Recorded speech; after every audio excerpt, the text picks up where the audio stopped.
Pemirsa, pemerintah Kabupaten Badung kembali mewacanakan pembangunan moda transportasi cepat lewat laut. Sistem tol dengan taksi laut itu rencananya dibangun dari Bandara Igusti Ngurah Rai menuju Canggu, Kuta Utara. Moda transportasi laut jadi alternatif angkutan untuk mengatasi kemacetan lalu lintas di daerah pariwisata.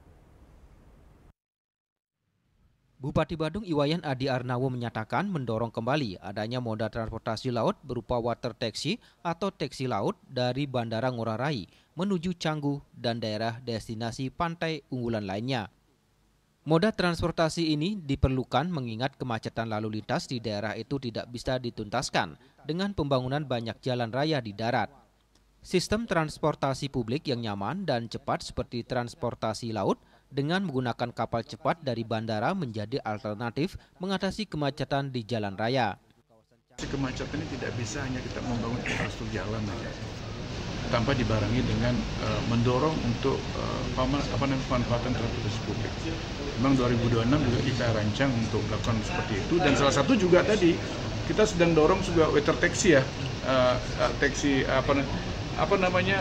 kita coba dari bandara ke Canggu kita tata, pantai kita akan tata dulu pasirnya, sehingga kita akan buat akses nanti orang dari bandara kalau orang mau datang ke Canggu tidak perlu lewat jalan darat, lewat di Canggu juga bisa, kita akan buat akses nanti.